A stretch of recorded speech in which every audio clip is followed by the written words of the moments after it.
Okay. Welcome everyone, and thank you for joining us. Please mute your microphones and get settled.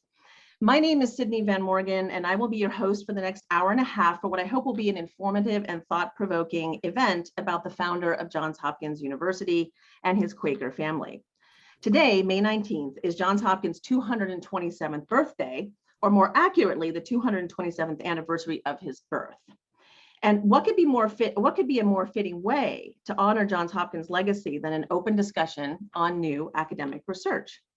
For the past 15 months, a small group of JHU scholars, alums, and history enthusiasts has been exploring the life of Johns Hopkins and other members of the Hopkins family.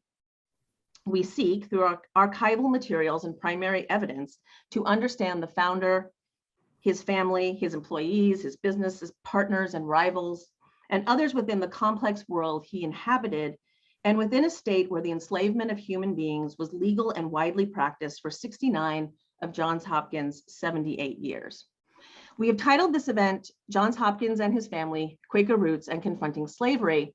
And I want to start by thanking, well, first of all of you for coming today, but also, of course, for our participants who will be part of the presentation, and most of all to the students who you will be hearing from in just a few minutes, Cherise Kim and Hardy Williams. There we go. Okay, got to go back. The order of speakers will be first Stan Becker, who is a professor emeritus in the School of Public Health and a member of the Homewood Meeting of the Religious Society of Friends. Stan will be followed by Sam Hopkins, a former Maryland attorney and third great grandson of Johns Hopkins' father, Samuel Hopkins. Next will be Ed Poppenfuss, the former Maryland State Archivist and longtime professor in the university's MLA program, who will introduce the scholarly program today.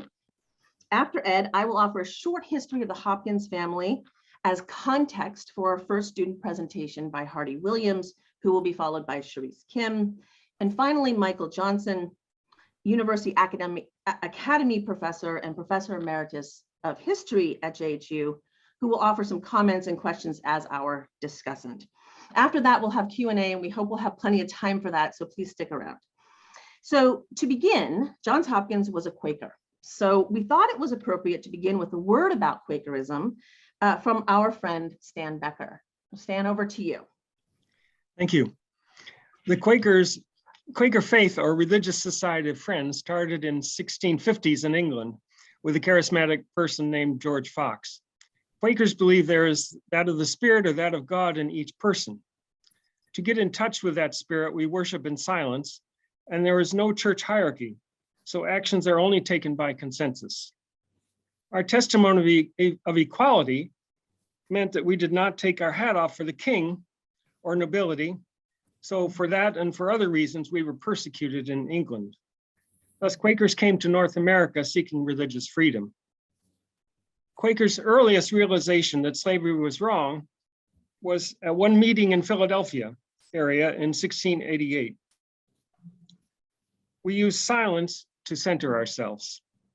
So let us begin our session with a minute of silence.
Thank you. Over to Sam. Sid, shall I go ahead? Okay. I'm Sam Hopkins. I'm one of 4 co-authors of some research that began in December 2020. And the other co-authors are Sidney Van Morgan, Stan Becker, and Ed Pappenfuss, all of who are here today, and you will have and or will hear from them. I'm wearing 3 hats at this event. First, as one of those researchers. Second, I'm an alumnus of Johns Hopkins School of Public Health, and so I like to hear good things about the university. And third, I'm a 3 great nephew of the founder. So I would like to hear good things about the founder. So I'm going to surprise you. I'm going to give you a brief explanation of why I'm thankful to Johns Hopkins University for what it did in December 2020, when it made several pronouncements about slave ownership by Johns Hopkins and his family. Contrary to what you might think, I believe that this caused 6 very good things to happen. And all who know about these 6 things should be thankful.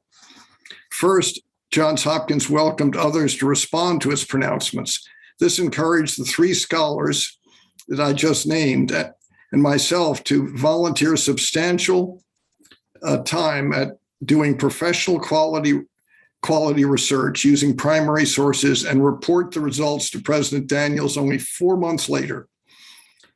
These first results were uploaded to OSF preprints immediately thereafter in May 2021, and they've been downloaded over 1,000 times.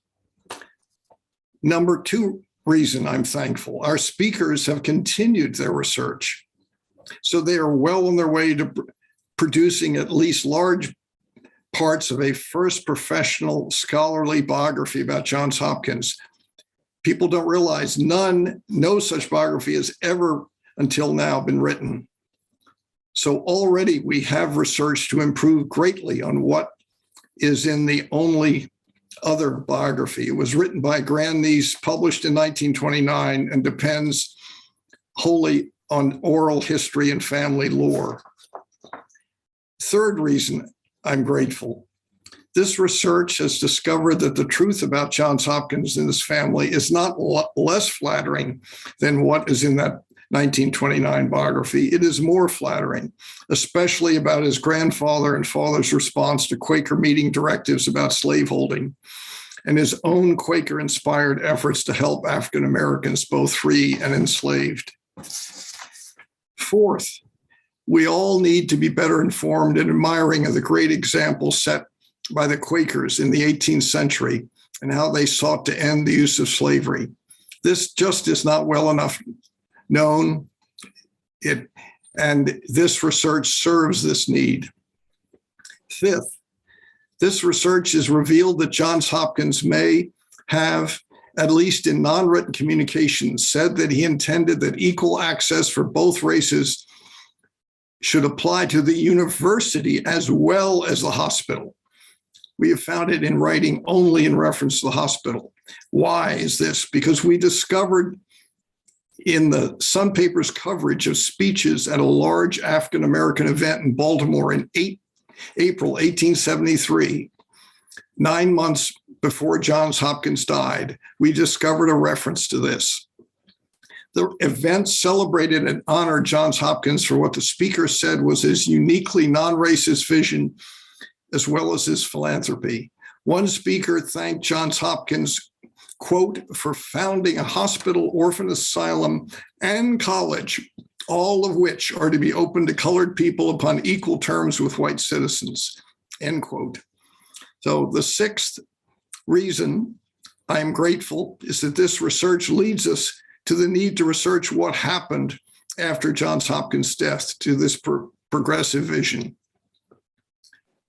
Why could only a limited amount of equal access for African Americans exist, and only in the hospital until decades thereafter? So this is a huge story to research and tell. Thank you.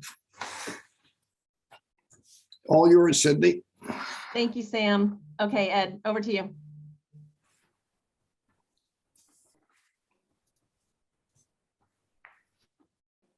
Unmute.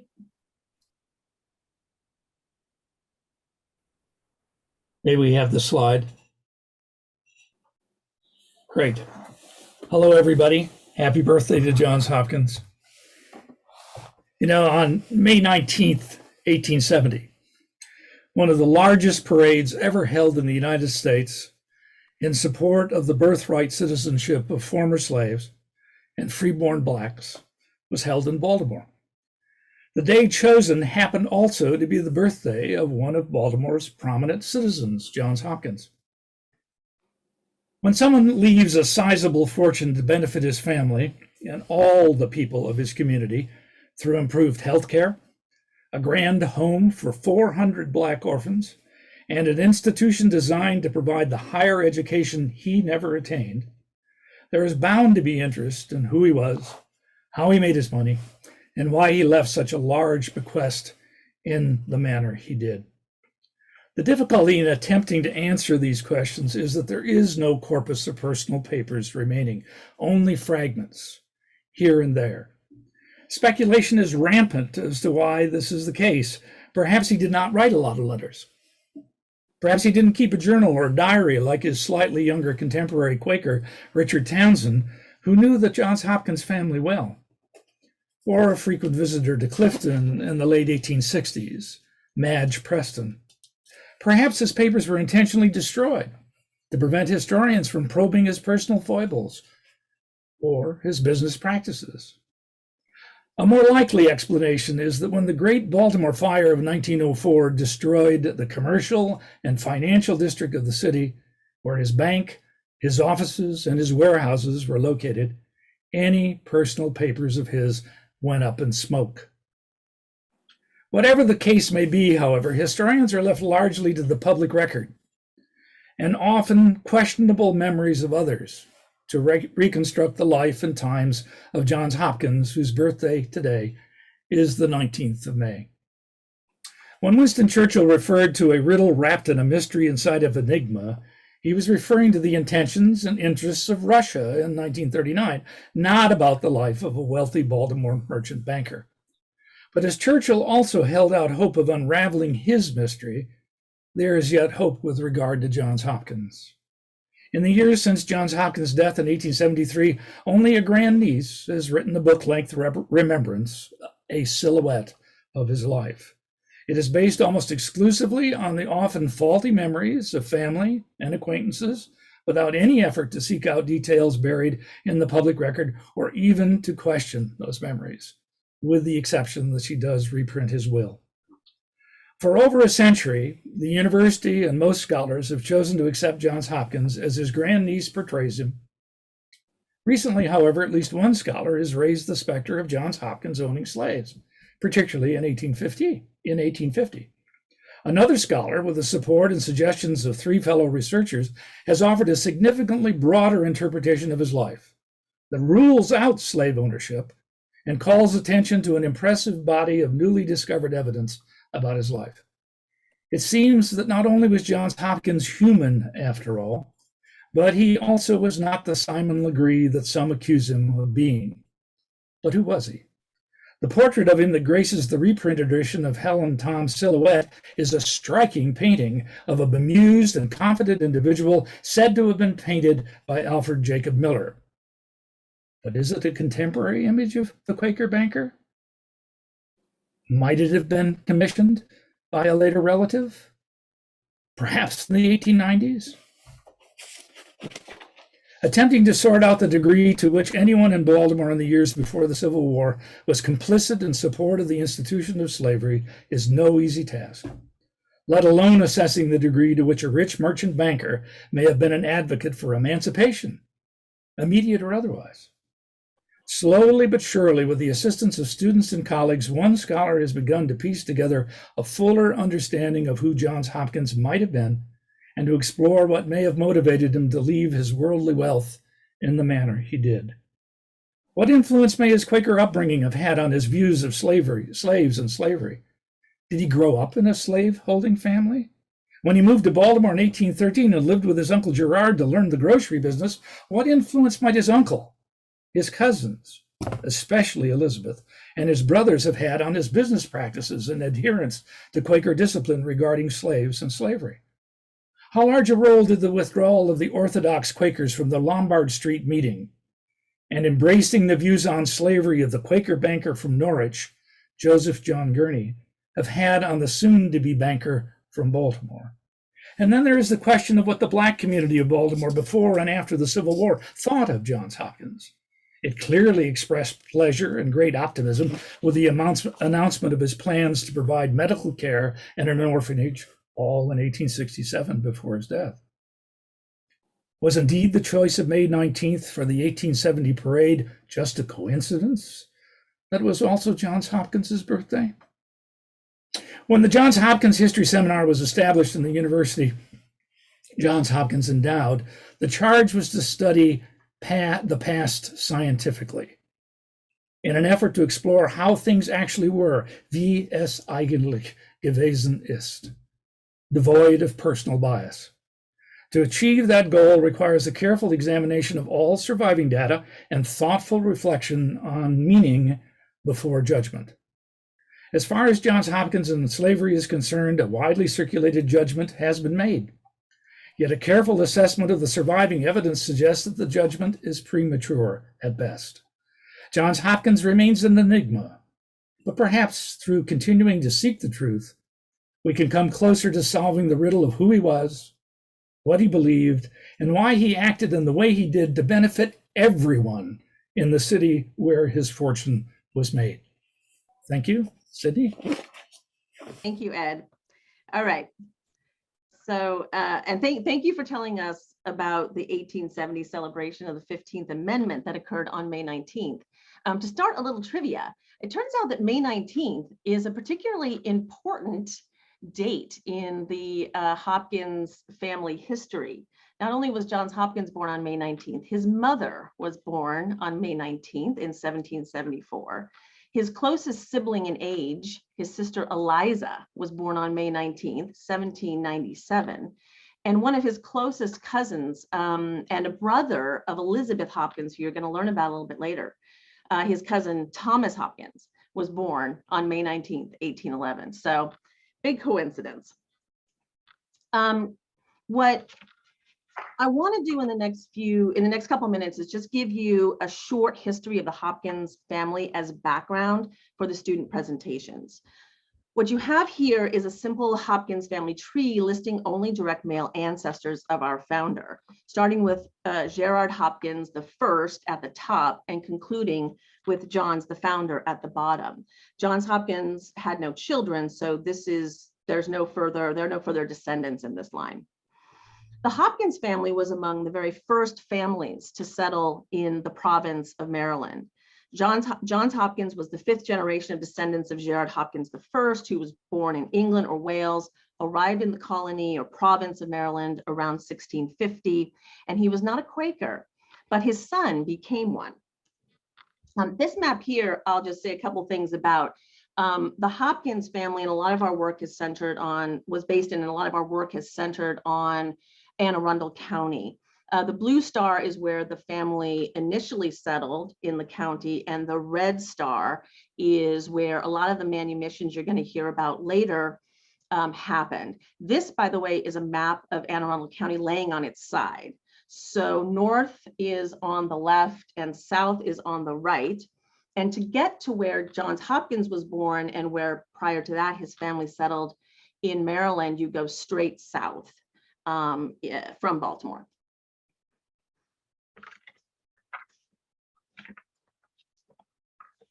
The Hopkins family was a family of planters who grew tobacco and other cash crops in the rich soil of the Western Shore. And like almost all Chesapeake planters during the colonial period, they kept both white indentured servants and enslaved people of African origin. And we know that going all the way back to the will of Gerard Hopkins I from 1691. Here you see servants and slaves listed among his property. And this is a clip of the will of Gerard II that was recorded in 1742. It reads, "I give and bequeath unto my son Johns," this is Johns Hopkins, the grandfather of the founder,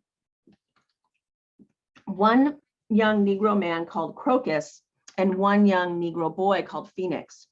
These are the first names of enslaved people belonging to any of the founders' direct ancestors that we have discovered, Crocus and Phoenix, who were conveyed to Johns Hopkins the Elder, again, the grandfather of Johns Hopkins, the founder. But not long after Gerard II willed Crocus and Phoenix to his son John's, the Quaker stance on enslavement began to shift and strengthen in important ways. As many know, the Society of Friends was the first Christian denomination in America to consider enslavement a crime against humanity. And many Quakers became prominent, sometimes even radical abolitionists. Quakers were in the vanguard of anti-slavery activism in America in the 17th and 18th centuries and into the 19th century. For Quakers, slavery was inconsistent with the concept of the inner light, the idea that Stan mentioned, that every human being, regardless of race or origin, has a direct connection with God.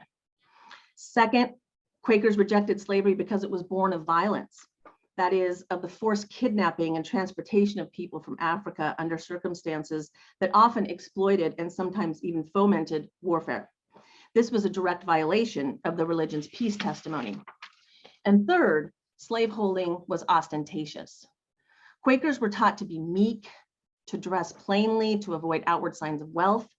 Owning enslaved people violated key Quaker values of humility and frugality. But it would take until the 1770s for the Quaker critique to evolve into an explicit condemnation and eventually to an outright ban on slaveholding. In 1772, the Baltimore Yearly Meeting, and at that time, the Baltimore Yearly Meeting was composed of all the Quaker congregations in Maryland, officially prohibited slave ownership among its members, but no penalty was imposed. Finally, in 1778, the Baltimore Yearly Meeting not only condemned slavery, it called for the expulsion of all owners of slaves from the society. The minute reads, "It is the unanimous sense of this meeting that if any should continue to hold any of that people in a state of bondage, the time is now fully come that such ought to be dealt with as disorderly persons who disregard the health and unity of the body, and where they manifest a disposition to continue in this practice, monthly meetings ought to testify against them without unnecessary delay." Now, members had to manumit their enslaved laborers, albeit gradually, or face disownment. Enslaved females were to be released at 18 and males at 21 years of age. Anyone above those ages should be freed immediately.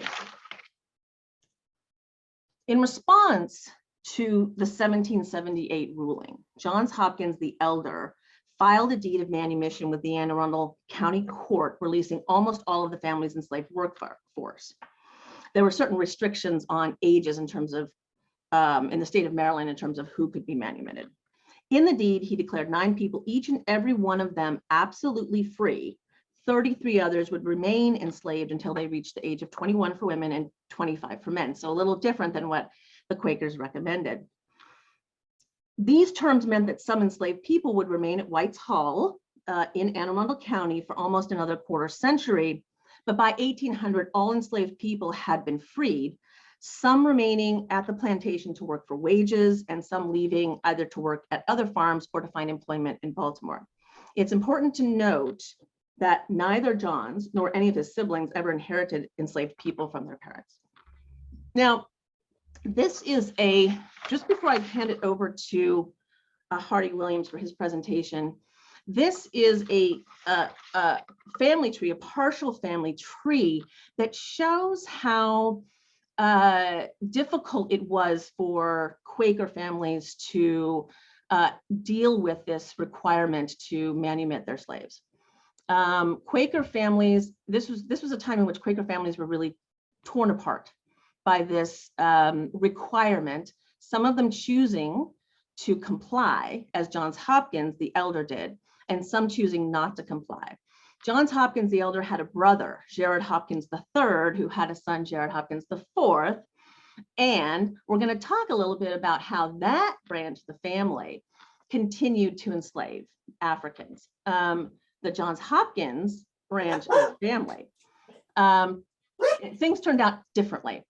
The names you want to keep in mind are Philip Hammond Hopkins, And also here, I just want to show that Elizabeth Hopkins, who you'll hear about, is the daughter of Johns Hopkins' uncle, Gerard T. Hopkins. So as I said, I'm going to put this in the chat. So if anybody wants to pull this chart up just as a little bit of a cheat sheet, you can do that. All right. So Hardy, I'm going to stop sharing so that Hardy Williams can take over. Awesome. And while he's doing that, do the host do you want to privileges? make me the host? Yeah, I think that'd probably be a good idea because there are still people coming in occasionally. Okay. Let me quickly, you said participants, go up to Sydney, more, make host. Okay, that should have worked. Perfect. Awesome. You are now the host. Okay, great. Thanks. I can Okay, so share. next up is Hardy Williams. Hardy is a JHU sophomore from Oklahoma City, majoring in international studies and public health. He spent the semester combing through 18th century land records for Anne Arundel County, trying to find evidence of manumissions by relatives of Johns Hopkins the Elder. So we know how Johns Hopkins the Elder responded to the Quaker directive. How did the rest of the family respond? Over to you, Hardy. Awesome. So like Sydney said, my name's Hardy Williams. I'm a sophomore at Johns Hopkins. I study public health and international relations, which might make you think, well, history research is kind of outside of my studies, but it's really kind of come down to this question of agency inside of the slavery relations of the Hopkins family. So let me try to escape this. Great. So first, if you guys can see it, I'm starting with kind of what I did. My primary goal as we kind of looked out to start this project was to find out who owned slaves in the 18th century. It was in the Hopkins family, how they manumitted them, whether there were divergences or disputes within the family in terms of this manumission, and most importantly, to graph and chart who was manumitted, what their names were, and what their stories were. So you can kind of see a small snippet of that chart kind of at the top. But yeah, and one of the biggest problems that we really faced in doing this presentation was a lack of complete archival research. Like Ed had talked about a few minutes ago, a lot of research has gone missing. Some of it may have been burned. And all what that means is that a lot of times we're finding single sources that reference an enslaved person, but we don't have much of an ability to track their life or to understand what they meant in the broader context of manumission. But in process, that meant I had to go through about 6,788 pages of land records, which you can see on the far left. It's some crazy cursive that no one in the 21st century was taught to read. But in the process, we identified nearly 100 individuals enslaved by the Hopkins family. When and how they were released, we connected them to at least 2 freedom suits, which are attempts to gain their own freedom in court. And we broadened the context that explains why some Hopkins resisted abolition while others didn't. So just for a bit of context, we can see here some of the main manumissions that I'd come across. 2 of them referencing the Baltimore Yearly Meetings finding in 1778 were in 77 and 78 in response to those pressures. But we also saw more happening in the early 1980s between Mary Hopkins and Richard Hopkins on another line. And then later again in the 90s when Philip Hopkins released 1 person and Richard Hopkins released 3 in 1796. And these cases can be pretty interesting because, for example, Richard Hopkins had already manumitted someone in 1792, which might leave you to think, why is he manumitting more people in 1796 and not earlier? He also had purchased an enslaved person, or at least used them as debt collateral, as far as we know, in 1790, 1791. So slavery it's not just a process where someone manumits all the slaves they had and suddenly they're a good person. A lot of times people were manumitting, repurchasing and manumitting again. They were changing dates of their manumissions. It was a material, practical process as much as it was a moral one that affected them. And it was deeply intertwined with their business, which we would see as with Johns Hopkins later as a grocer. But really, as this presentation moved on, I came to really focus on the names of the enslaved people in the Hopkins family. That's really what this all came to represent the most for me, because so often when we look at these slave schedules or census records or whatever, you see these people as tally marks or as people who were enslaved and had no agency in their freedom or were just begging or running away. But these were individuals who, at least according to my research, actively participated in their own futures. These are people who bargained for the freedom of their children. They traveled across the state. They employed lawyers. They were actively fighting for their own freedom across many, many generations. And just seeing their names, at least for me, is very powerful because of that.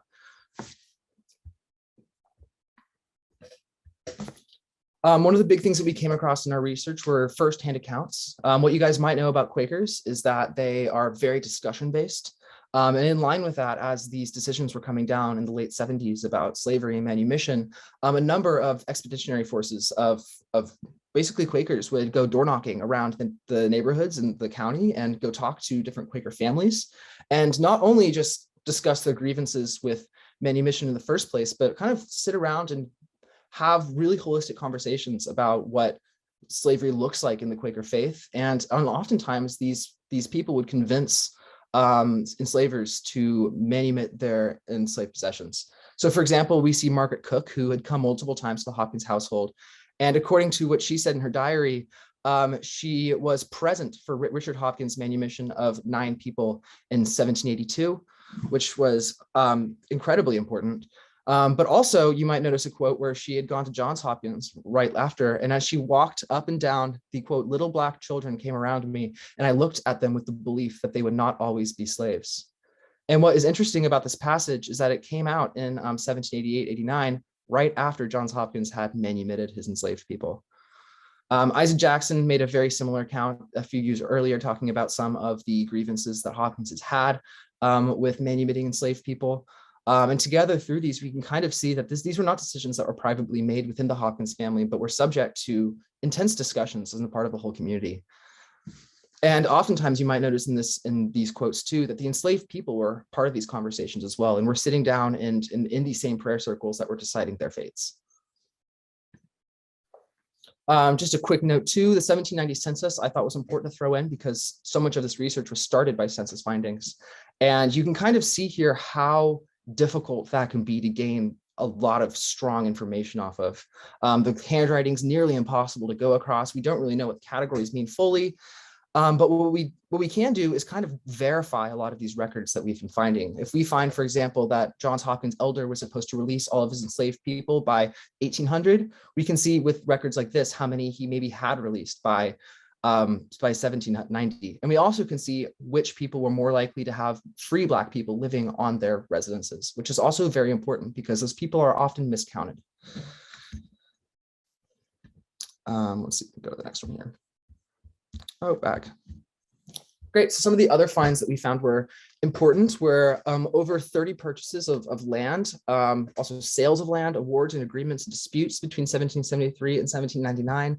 These were obviously not the goal of slavery research, but they gave very important context to where these people were living, where they were holding their slaves, and also what the relations were like with the important families around them. Notably in court, most notably were Samuel Chase, who was a signer, as well as Charles Carroll of Carrollton, who was another, who the Hopkins family on multiple sides had several land disputes with and were working with actively. These would also become important figures in the Maryland Society for Abolition. And these connections would become very, very important as these freedom suits came along. We found no records of enslaved people being sold by the Hopkins between 1773 and 1799. The closest thing we get is a debt repossession by Richard Hopkins in 1790. But again, this does not seem to be something that any side of the Hopkins family, enslavers or not, were engaged in. We also found instances of indentured servitude and race-based travel restrictions in Anne Arundel County, which, in my opinion, give a lot of context for the overall politics that were going on. And again, noting that a lot of this archival research hasn't been done yet, many of these documents are kind of unique within their own context at this point in history. And finally, this has one, but actually we found two now, freedom suits, which were instances where enslaved people would, with the help of a lawyer, raise money and go to court to try to argue for their own freedom. So to go into this freedom suit, which has really become the center of my research at this point, we have this case of someone named Anthony arguing for his freedom against Philip Hammond Hopkins, who was notably not on Johns Hopkins's side of the line. He was one of Gerard Ford's kids, I believe. But anyway, it's a very interesting case because what we find is that, for example, Samuel Chase, who we just talked about, was a prominent figure in Maryland and one of the friends of the Hopkins. His protege, as lawyer protege, was the person who argued this case for Anthony, not for the Hopkins family. He was, so essentially one of Hopkins's friends was helping this enslaved person find his freedom from the Hopkinses, which is very interesting. Philip Hammond Hopkins had inherited a number of enslaved people through the Howards and the Hammond families, which he had connections with. And so it's important to note that his inheritances were not products of the Hopkins family, but it did complicate a lot of their enslavement. It is very interesting, these depositions that were found. Essentially, they argue that generations beforehand, Anthony had had a grandmother who was a Native American woman who had basically integrated herself into the enslaved community on one of the Hammond's households, and eventually her children were sold to or inherited by Philip Hammond. And this enslaved person argued that because he was descended from a Native American woman, he deserved his freedom. This is a very important freedom suit, because what we know of freedom suits is that they really picked up in the later 1790s. This is an early one that came after a groundbreaking speech made by this lawyer, William Pinckney, in the Maryland legislature. It's kind of a test case, because we had known how these cases often worked for descendants of white women, but Native American women this early, it leaves a lot of open marks and might have even been an experiment on William Pinckney's part. And another important thing that we found about it is that Gerard Hopkins is one of the founders of this Maryland Society for Abolition, which may even imply that this whole lawsuit was a massive internal struggle within the Hopkins family, fought on legal grounds, where one family member raised money to bring a lawyer against another one. And there are a lot of unopened questions about this. We don't know where the resolution to the case can be found. A lot of the depositions are missing because of missing records. But we have been able to find a number of instances of Anthony living, and we have a lot of hope that we might be able to find out what happened to him. And most importantly, a few days ago, we discovered another freedom suit from one of Richard's manumissions in 1782 that was filed in 1807, arguing that he had never manumitted her. So this is very interesting, and these cases of these freedom suits give a very important context, both to the agency of African-American people in the 18th century, and also to the Hopkinses themselves, not necessarily saying that they were better or worse enslavers than we thought, but that they were participants in these very important moments in history in whatever respect. But yeah, so that is the long and short of the research that I've done so far on the Hopkins family. There are a lot of unopened questions, and I hope that I could come back and give another presentation with more of the research that I found so far. But I hope that what we have at this point is something that interests you. So thank you. Thank you, Hardy.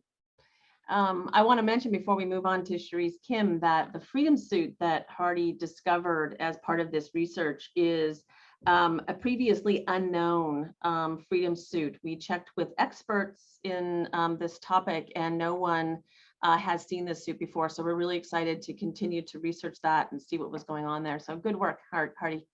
All right, so now we turn to our second presentation, and we're going to go forward in time. We're going to go to the beginning of the 19th century.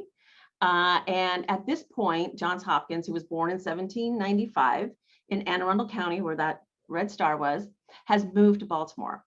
And he's moved to Baltimore to live with his uncle, Gerard T. Hopkins. This is the same Gerard Hopkins that Hardy just referred to, who was one of the founders of the Maryland Abolition Society.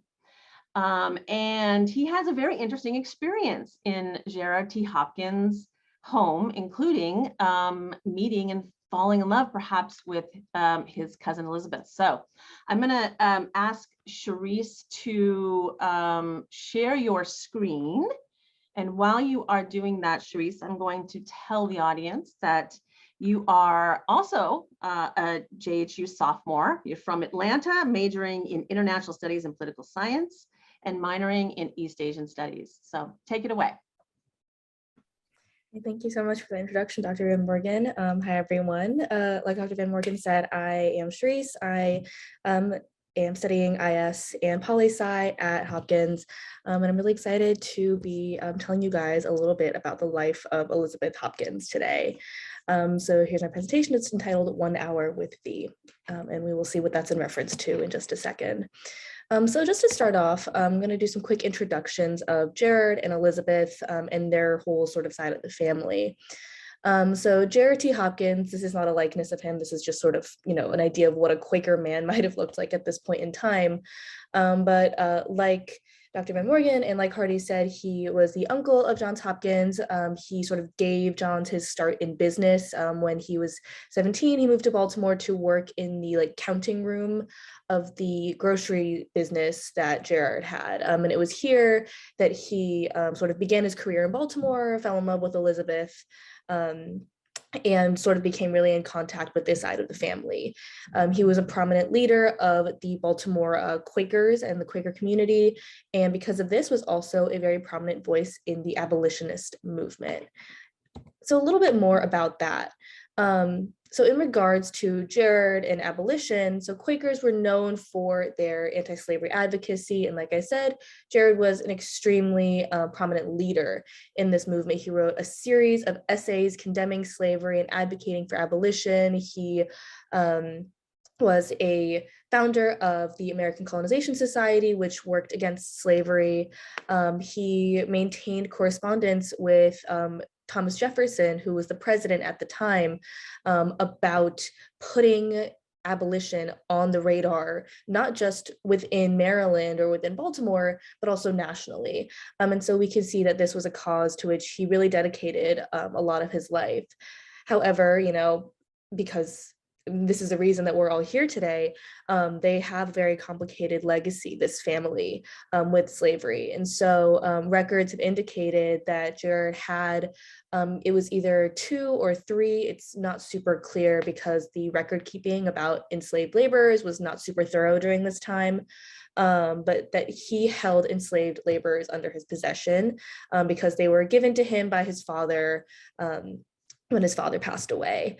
And so we believe that they were manumitted before their death, but we're really not sure. And so we're hoping to have some more historical research and records about that. And so if we look to the right here, we see an image of, this is a newspaper clipping. And here, I don't know if you can see it, but his name is highlighted. That's where he appears. And this is an article about the American Colonization Society, the organization that he was a member of. And so moving into the main focus of this presentation, we have his daughter, Elizabeth Hopkins. And so this is a census document where she appears. So she is the daughter of Gerard T. Hopkins and the alleged first love of Johns Hopkins. And what I really want to focus on is her role in how she might have influenced his philanthropy, as well as her sort of role within the family and the family dynamic. So the main piece of research that I have been conducting for the last couple of months is on this book that she kept. And it's not really a novel or a nonfiction book that she wrote per se. It sort of defies categorization into any sort of type of book, especially that was commonplace during this time. This was more of a sort of scrapbook. And so here are some images of that. So we can see her name is here. This is the inside cover. This E.H. Crenshaw is a family member, a descendant of this line of the family. Here we have one of the entries in the book. So this was sort of more a scrapbook or a family book, where a lot of different members of the family and people who were close to the family would actually come and write entries in it. And so she would go around and ask people to write in this book. And so this page that I've put on the screen here, it's reflections by Gerard T. Hopkins on the morning of his wedding to Elizabeth's mother, Dorothy, so dated 1795. And so she asked her father to write in her book, and he decided to write about his wedding. And so here we'll see the different types of entries. This is just one of many different types. So in my investigation and examination of the book, I've sort of distilled it down to 3 types of entries that are the most commonplace. And so the first one is selected excerpts. So people wouldn't come up with things like original poems or stories or anything like that. They would read a newspaper or a book or a poetry book and sort of copy down, transcribe something that they found interesting or meaningful, or something that they wanted to leave behind to Elizabeth. And so here I'll read out this bolded portion so you guys don't all have to read the entire thing. This was a selection by Dorothy, so Elizabeth's mother and Gerard's wife. Yes, favor is deceitful and beauty is vain. 'Tis a truth that ne'er wisdom need blush to avow. 'Tis as true as that age will be wedded to pain, on that sorrow and sadness may cloud thy young brow. So this was not an original poem by Dorothy, and it's something that she found and wanted to share with her daughter. This next type of entry is original. So it's people, members of the family who wrote original poems or shared their thoughts or stories. And so one of these is from Rachel Hopkins, Elizabeth's younger sister.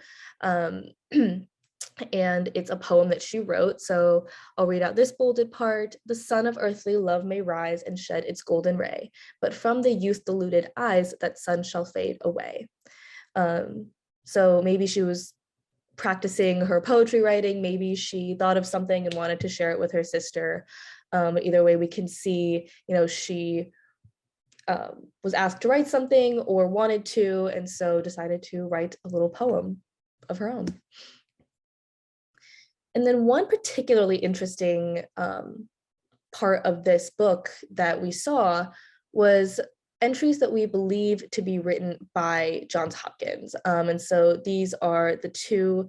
One of them is called 1 Hour with Thee. So that's where the title of this presentation came from. And then this next one is called The Character of, and he sort of says, I intend to give my idea of a woman. So describing his ideal woman. And we're not entirely sure if these were written by Johns Hopkins. However, we have reason to believe so because the timelines match up to when Johns Hopkins might have lived in Baltimore, as well as the handwriting. And he signs off, I believe it's this one on the right here, The Character of, with J. Hopkins.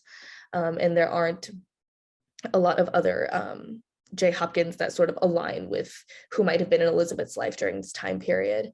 But this is something that we really want to look into further, hopefully with, handwriting analysis or things like that. And so, yeah, we are very curious as to what this might tell us about the relationship between Elizabeth and Johns. So on this next slide here, I know that you might have all been curious about what that says because I ran into a very similar problem as Hardy where this cursive is not meant to be legible to people in the 21st century.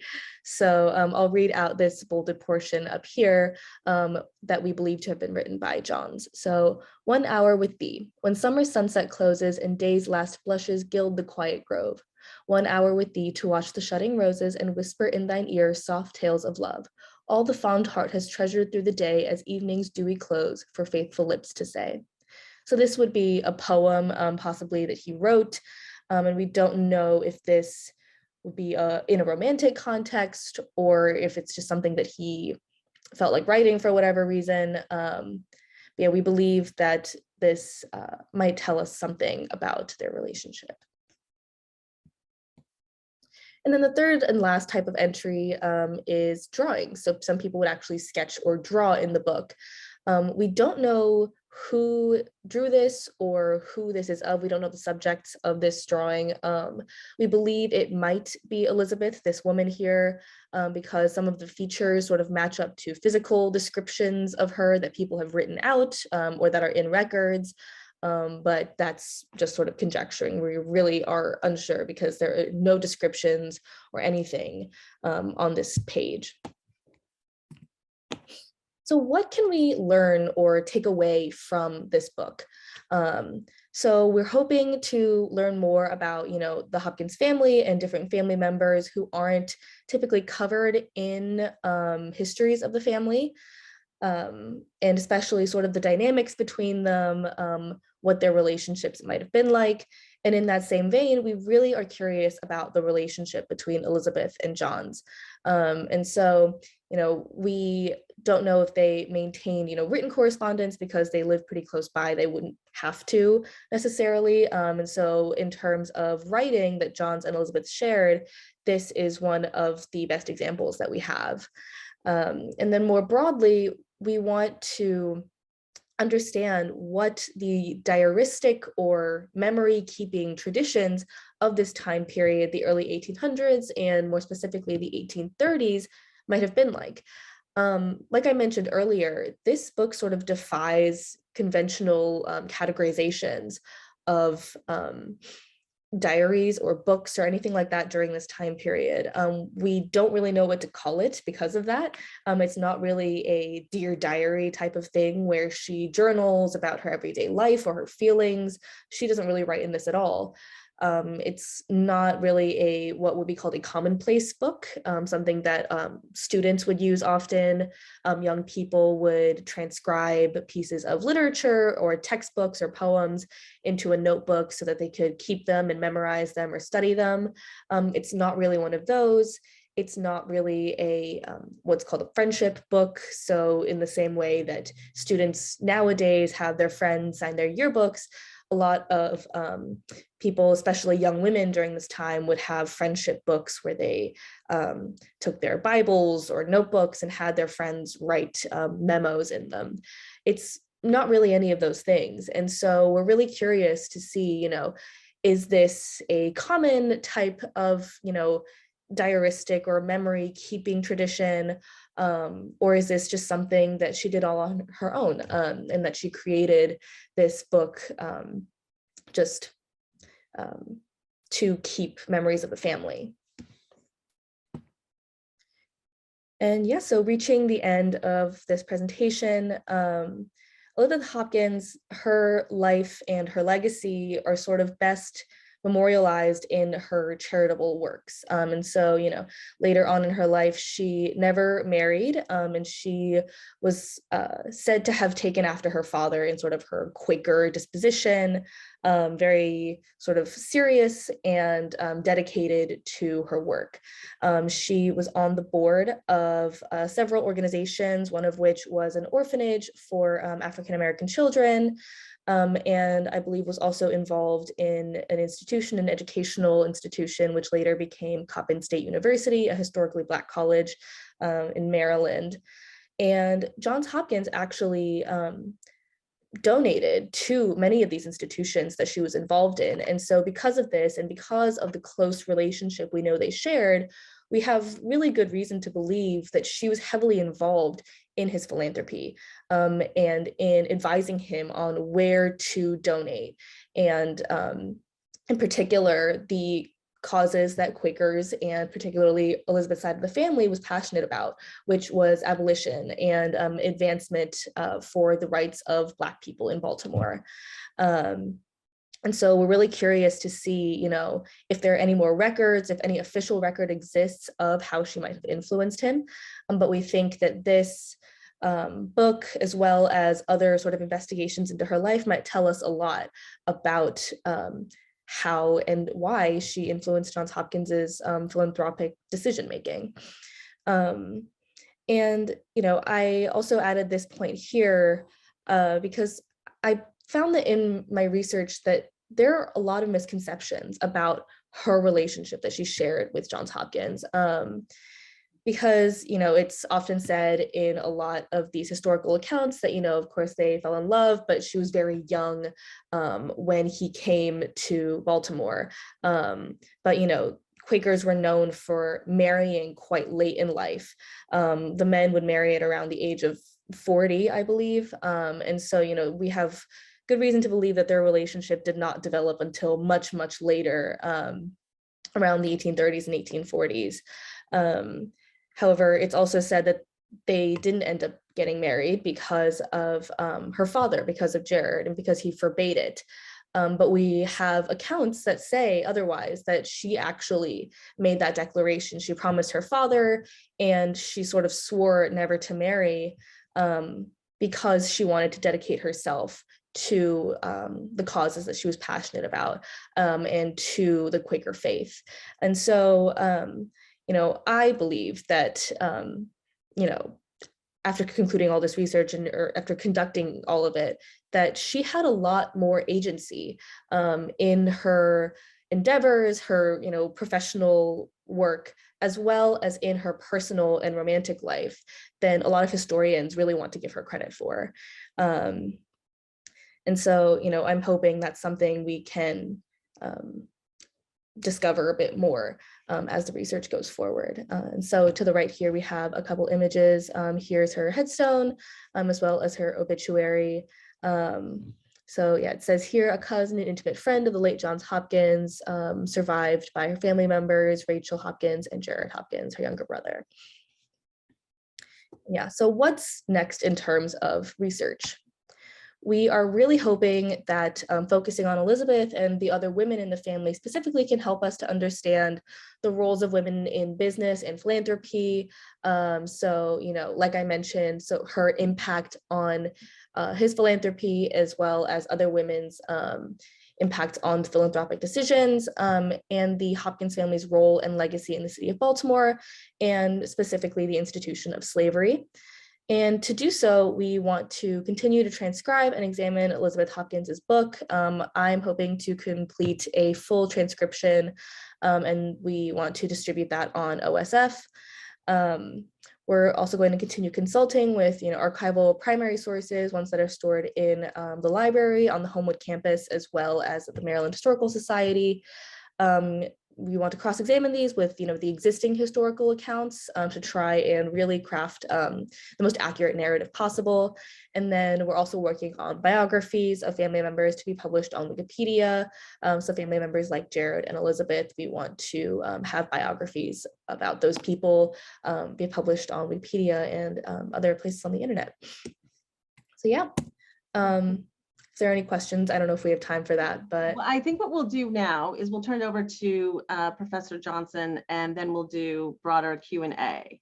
So yeah, at this point, I want to hand the mic over to our discussant, Michael Johnson. Professor Johnson is a professor emeritus of history at Johns Hopkins. His research concentrates on the social and political history of 19th century America, including topics such as the history of secession, slavery, free African Americans, Abraham Lincoln and the Civil War, and many other things. He has published extensively on US history, the Civil War, and on the lives of free and enslaved Blacks. So with that introduction, I'll hand it over to you, Dr. Johnson. Well, thank you, Sid. First of all, I want to congratulate everybody who's participating in this seminar. I am struck by how, to refer back to what Ed said about the legacy and the founding vision of the Johns Hopkins History Seminar, that those of you who have conducted this research are perpetuating that legacy, and your work stands, I think, right in the best traditions of both the history department and the university. So thank you very much. I mean, it's clear that we know more today right now than we have ever known about the early history of the Hopkins family, whether related to slavery or not. And so that's all an enormous plus, and it's based on all the work that you all have been doing since in the last almost 2 years now, not quite 2 years. So congratulations. And I wanted to say a couple of things by way of comments and then raise a couple of questions for both Hardy and Charisse. But just by way of comments, the first thing is that if you are a slaveholder, at any time slavery existed in what became the United States, you wanted to document that because you wanted to be able to prove that this person who had great monetary value belonged to you, because there were people who could take there are all kinds of ways that property interest could be challenged. And so having a document trail was important to almost all slaveholders. And that means that the absence of a document trail about slavery is powerful evidence that slavery for that particular slaveholder or that slaves did not belong to that particular slaveholder. It's not conclusive evidence, but it's very powerful. The second thing is that,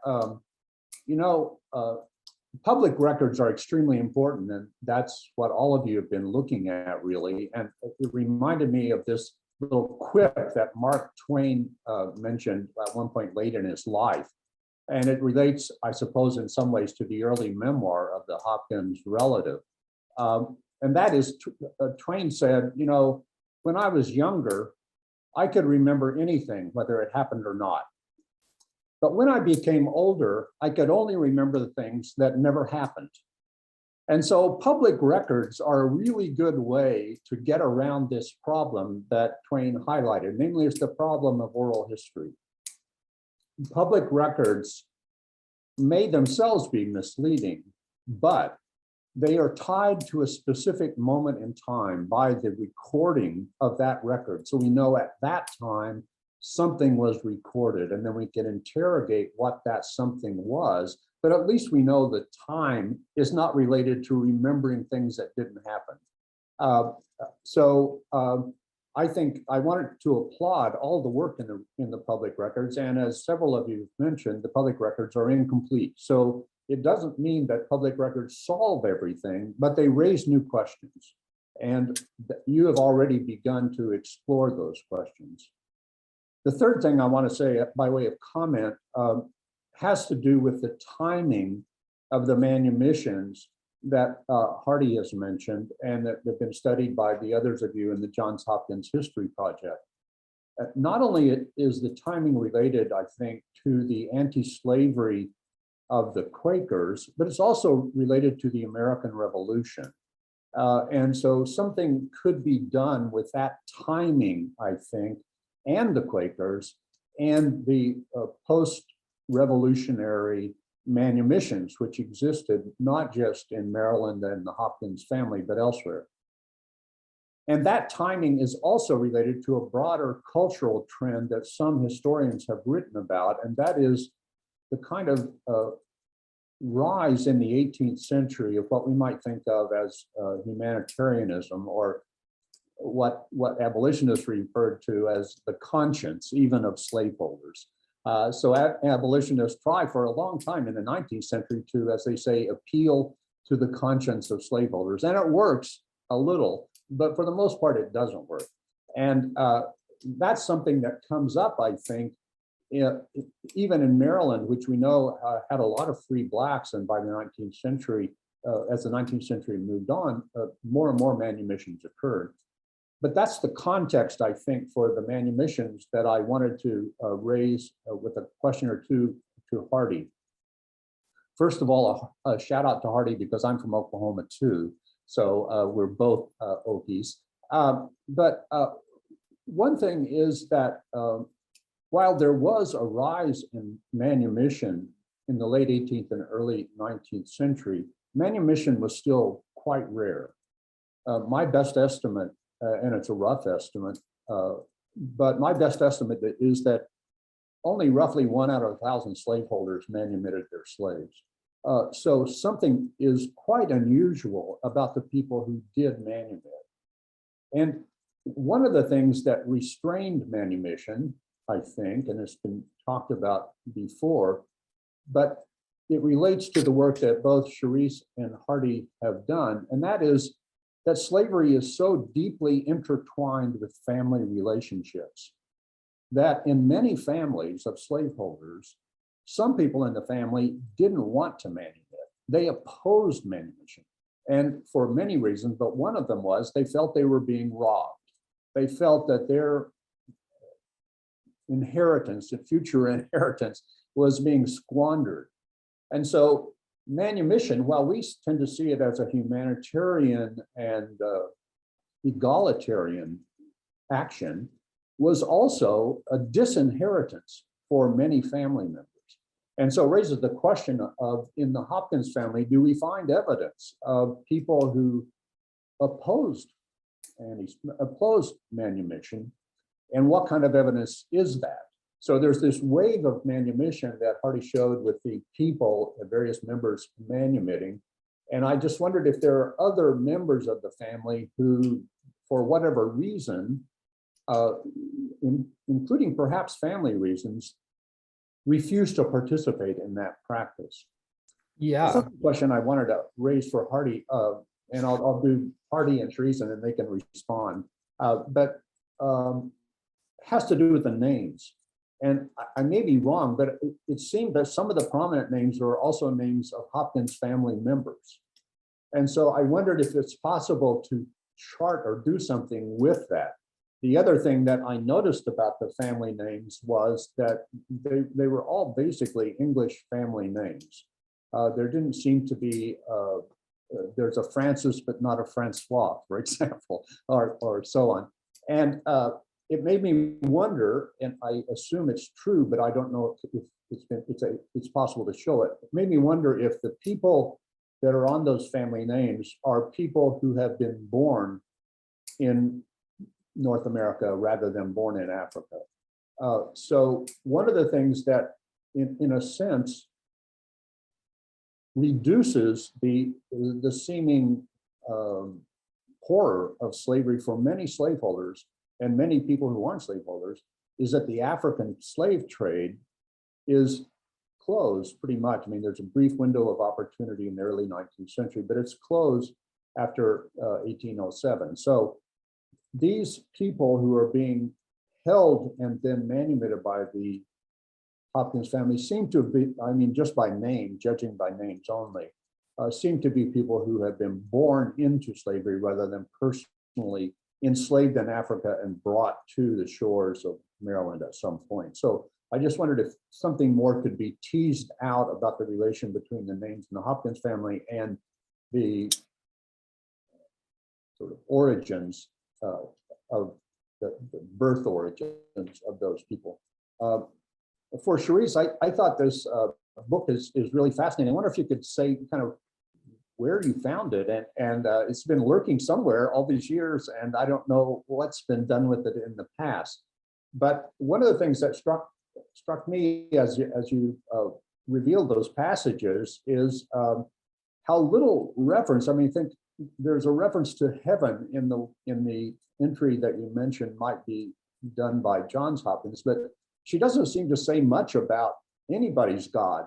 I mean, it seems to be, you know, kind of sentimental reflection on nature, but also a very common at that time reflection on the transitory quality of life, and we're all about to expire, which is of course true, but at the same time, one of the things that doesn't come through there is a very strong religious quality to these particular reflections. And I wondered if, you know, am I just missing something, or is that featured in some other part of her book? Does she talk, for example, not just about heaven or not just about God or religion, but does she talk about things about slavery or anti-slavery or poverty or unfairness or oppression or tyranny, all these things that our abolitionists talk about a lot, and anti-slavery people do as well. Now, if she doesn't, I'm not saying that diminishes the value of the book, but it's rather, it speaks to what kind of thing is uppermost in her mind when she's writing this book. And I wondered, I don't know if this is the second or third thing I wanted to ask about the contents of the book, but does she talk about specific family members? I mean, is it possible, even if she doesn't talk about them, to chart the people who write passages in the book, the family members? I mean, so does, I think one of the family members' name is Rachel. Does she write multiple times in the book or just once? And you know, who appears often and who rarely or never appears in the book from the family? So I thought you all are doing all the great work and there's more to be done. I just want to add an admonition. And the admonition is, again, sort of drawing upon what Mark Twain said. The admonition is, you will forget what you now know. So write down what you now know, and please, and write down what questions you think are the next question. Because when one does history, as has been done here at Hopkins for 120 some years, the active question is, what next? What do I do next? What do I do tomorrow? And you know much better right now what you should do tomorrow than you will ever know. So I encourage you to not just tell us about it, but to write it down and create your own book in sort of parallel to Elizabeth's book. Thank you, Michael. Hardy, do you want to say a few words? And then Charisse, I want to make sure we still have time to get a couple audience questions in. And along those lines, if you have a question, you can raise your hand or put it in the chat. I'll be monitoring that. But Hardy, do you want to respond? Yeah, I think the overarching theme that I at least heard was about just connections and manumission. And I think one of the first things that really struck me about about Maryland and manumission in general was how generational slaveholding was, especially among prominent families. For example, in my research, and my research focused on the latter quarter of the 18th century, but really extended all the way through it. I did not find any instances of sales or purchases either of African descended Native people or of people who had been in Maryland for a while. These were families who really seemed to grow and continue along with the families who they were supposedly being owned by. So for example, in this, and this is also where our freedom suits become really important because they kind of help us understand those fault lines that you were talking about a little bit better. Especially within the context of perhaps Gerard raising the money to file the lawsuit against his own cousin. But importantly, these freedom suits, they include depositions and testimonies, which are not something you can find very often anywhere else in the public record, as far as we've seen. And these depositions do include much more context to how slavery was opposed or resisted or understood inside of the family. Whether it was justified, whether the nappiness of someone's hair was enough to justify their enslavement, or whether there had to be proof. A lot of it came down to the minutia like that for the Hopkins family. It really wasn't about whether slavery as an overall institution was something that was justified or not. That's kind of too big of a question. What it really did come down to, though, was whether, for example, hereditary slavery was okay. For example, the Methodists, who were kind of closely tied with a lot of Quakers, opposed hereditary slavery, and that was something that Quakers were thinking about as well. They were thinking about whether the release dates, for example, Quakers had said that the meeting has said that men and women should be released younger, but we saw Johns Hopkins releasing them later. So a lot of these fault lines and these divisions that you talked about regarding slavery in the Hopkins family did exist. But I think a lot of times we're looking too wide onto whether they agreed with slavery or not, and not into the narrow analysis of the procedural result of manumission, these freedom suits, how people are being manumitted, because there is a lot of disagreement there. And just by looking at public records and how they're signing things, who the witnesses are and what they say about it, we can kind of glean into what these people were thinking about manumission and whether they think it was a useful enterprise or not in the first place. Charisse? So to address that first point, I believe the book was actually found. So I'll defer this to if we have anyone from Special Collections, or I think Dr. Van Morgan knows this story better than I can do. So I noticed the book in a finding aid for the Johns Hopkins Family Collection in Eisenhower Library, just, in the list, memory book of Elizabeth Hopkins contains passages by Johns Hopkins. To our knowledge, no one has ever studied this book before. So this is really sort of like the first look at it. And anyone, by the way, who has access to the Johns Hopkins Library can come here to campus, set up a time with the Special Collections and take a look at it. Okay.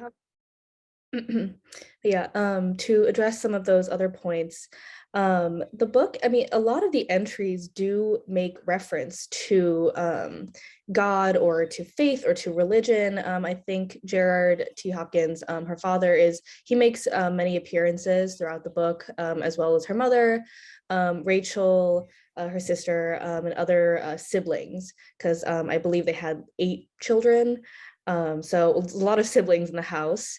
But I think, one of the entries that Gerard makes is he copies down like a proverb and a Bible verse. A lot of the entries sort of make music to faith or to heaven. But interestingly enough, not a lot of them make reference to things like, inequality, slavery, abolition, other things that or causes that the family might have been working on. And so, I mean, this might just be my conjecturing, based on what I've looked at, but I think for women of this family, especially, they saw their charitable work as something that's very sort of professional. It's, a professional endeavor, like having a job or an occupation. And it's something that they devoted a lot of their lives to, but also there is sort of a separation between that and home and family dynamics. And so, that might have been part of why there wasn't a lot of mention of that in the book. But yeah, was there another question? Or No, that's fine. Okay. I mean, I have other questions, but let somebody who's. Yeah, I'd like to bring in the audience if there's anyone listening in who wants to ask a question or make a comment. I'm trying to monitor here. Feel free to just unmute and say a word or two as well, if you want to.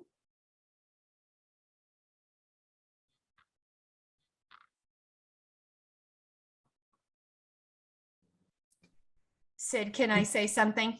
Sure, yes, please. Hi, my name's Debbie Jacobson. I actually work at the Cary Business School, but I've sort of been off in the sidelines following this whole project unfold, and have been from not an expert on any level, really fascinated by the work. So I joined a few minutes late. I was just curious. So where does this take you? What's next with the project? Yeah, great question. Well, I can answer that unless some of my partners want to jump in.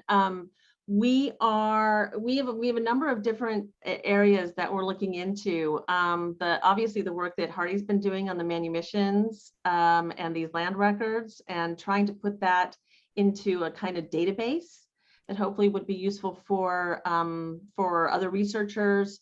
As Charisse mentioned, we want to know more about Johns Hopkins' life in the family, with the family of his uncle.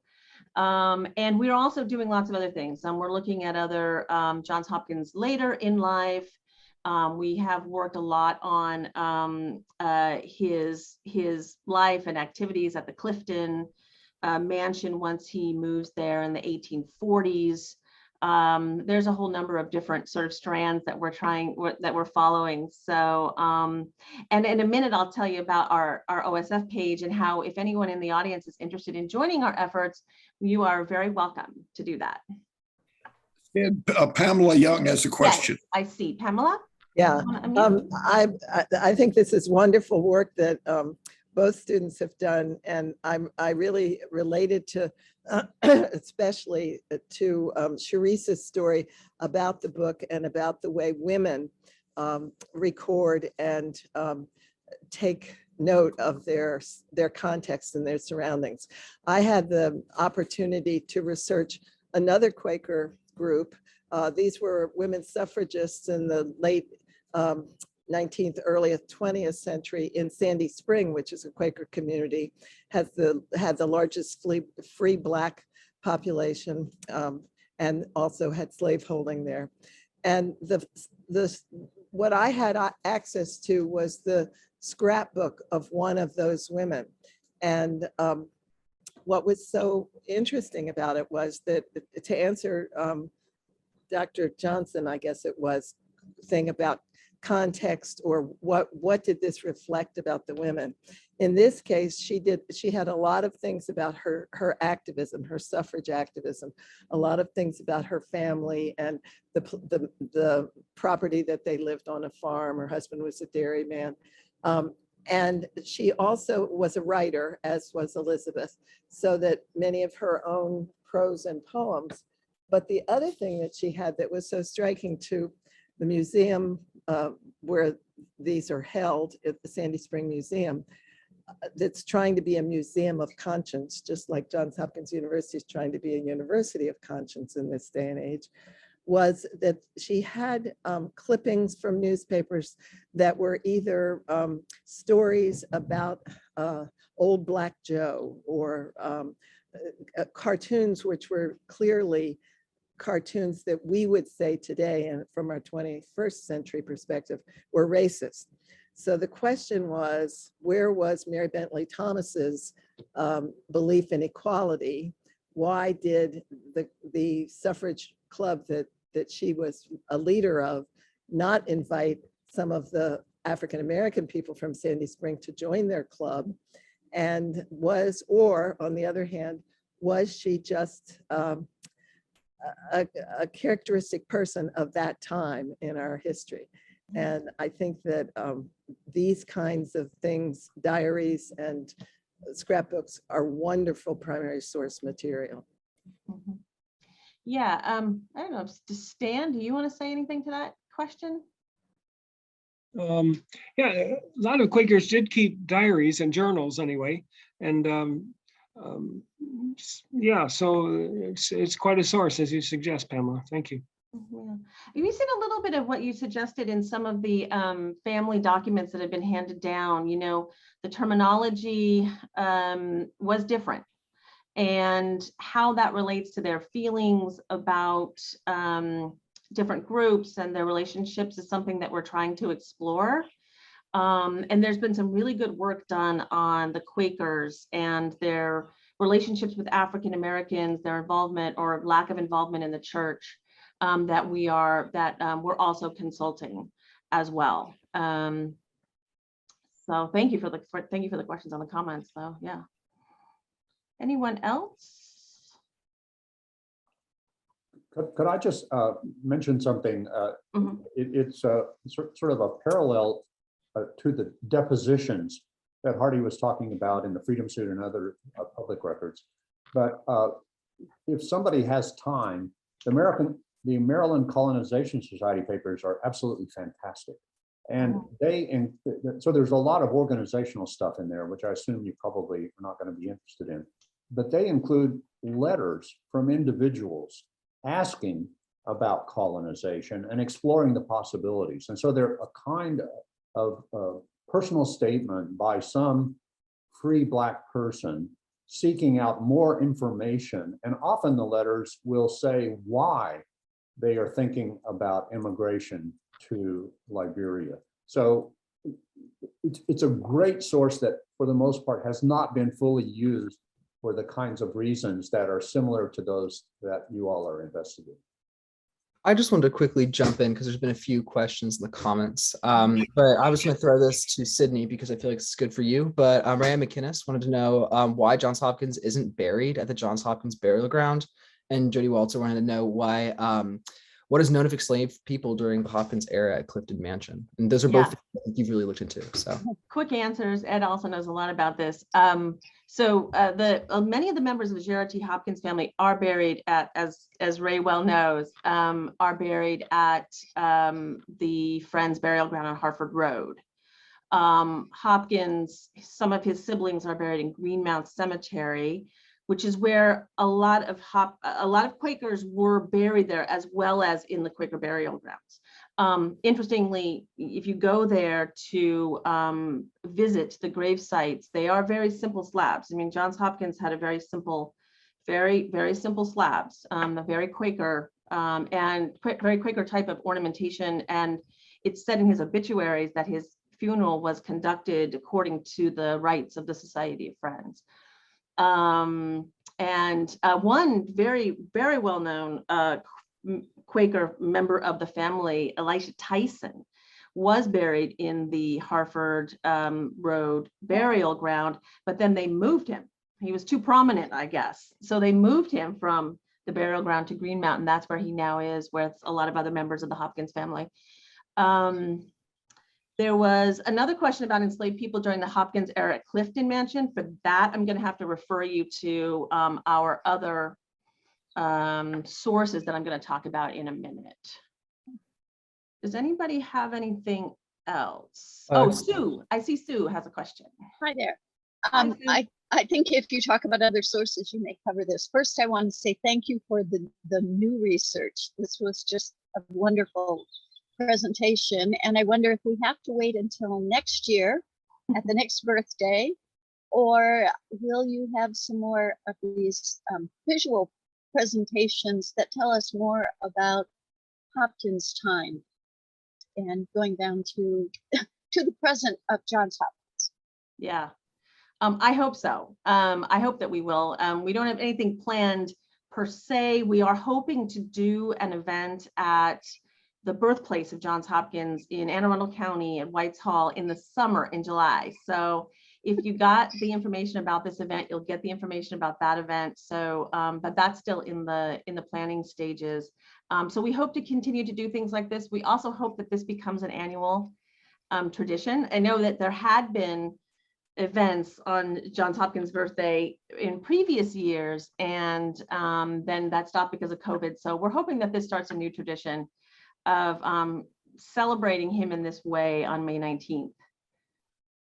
I would want to throw in there too. I mean, just something that we've seen during this presentation so far is just the amount of unanswered questions that we have, which can seem kind of overwhelming. But I mean, even for example, in the process of putting together transitions for my PowerPoint, Sydney had emailed me saying that we had found another freedom suit, which was kind of the whole point of my presentation in the first place, is that we had found this one giant freedom suit. Oh, there's another one. And it's just, that's kind of the nature of this research in general. Is it's, I mean, I'd gone through thousands and thousands of pages of land records, and you never know what's going to be on the next one. It could be some random thing about some random person who doesn't matter, or it could be the case that breaks everything open. And that kind of stuff seems to be happening every day. So I would really say that I have no idea when the next big discovery will come, but so far they've been coming very frequently, and every day we're kind of learning more. We're a couple minutes past 1:30, so we want to wrap it up. And unless there are any other questions, I'm going to move on to just 2 final slides. Sid, could I just Sure, Sam. just emphasize again how unique is this event? You referred to other celebrations of Johns Hopkins' birthday, but never has the celebration of the birthday been organized by faculty at the university. Has it attempted to present professional research on Johns Hopkins? Again, the Hopkins family wanted a biography. My father, my cousin have spoke over the years to people about doing biographies. Nothing ever got done of a professional nature. You and Ed and Stan have done something extraordinary in doing this research, which then justifies the first celebration of Johns Hopkins' birthday organized by faculty to appeared to be a Hopkins event, a Johns Hopkins event, instead of a private event by my good friend Barry Richmond, who did a number of them over the years, very small events outside at the statue of Johns Hopkins, the bust, or at Clifton Mansion. But you have done one here today without precedent, and thank you. Well, and I want to thank you, Sam, and your family for your openness and receptiveness to this research. It has really been, it's been an adventure, and I know we've all learned a lot, and there's, as many people have mentioned, there's still a lot more to do. So we're excited.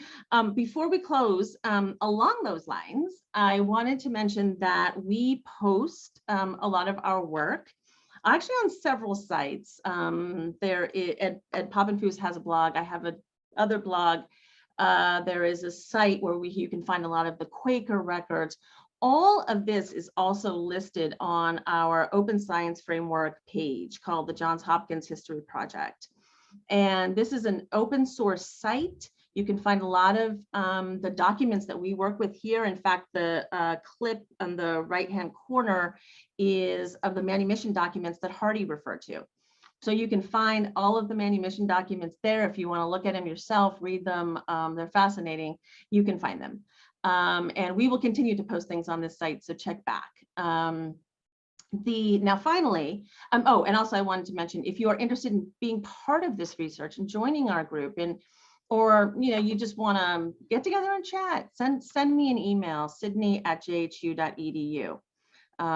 If you're a student listening who might want to be part of this research, send me an email. Finally, we want to end the presentation today with the names of all of the enslaved people that we have discovered in our research. This is, I think, Hardy, you mentioned the number 93. I added a few names that came out of inventories and from wills that were not part of the work that you did. And it adds up to exactly 99 people, 99 people in the 18th century and before that are part of these documents that we have discovered. And so I put them all on this slide so you can just see them all together, because this needs to be part of the story too. And this needs to be part of the celebration and what we're trying to do with this work. Stan, did you want to say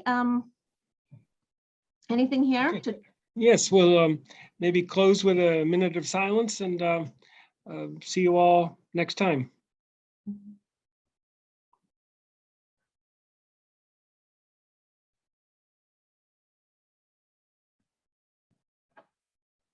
Take this time to think about these names as people.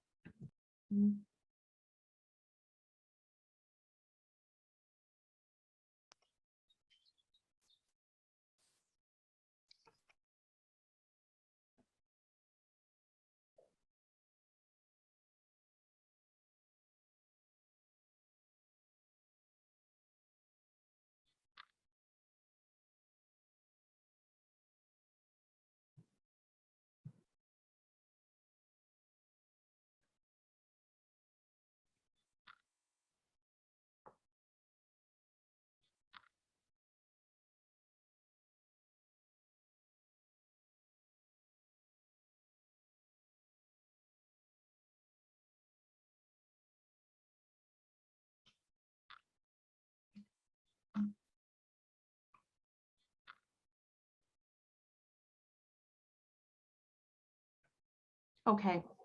About you. these names, just one final word. We have, and I want to mention this because Professor Johnson talked about the names and what we can find from them. We're putting a lot of work into trying to track and trace these individuals through the documents that we have. It's very difficult. We have very few surnames. As far as we know, none of these individuals took the surname Hopkins. So that has been a challenge.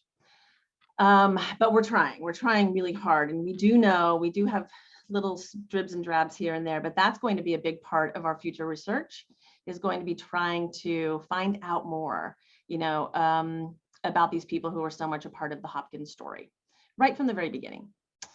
All right, so with that, happy birthday, Johns Hopkins. Thank you all for coming. And we'll let you know if about the next event. Sydney, could you repeat your email address? Yeah, it's Sydney, SYDNEY @jhu.edu. And I think some people are also wondering where they could find this recording. Yes, I will post it on the OSF site as soon as I have it, which should be immediately after this. So I'm going to stop sharing and stop the recording.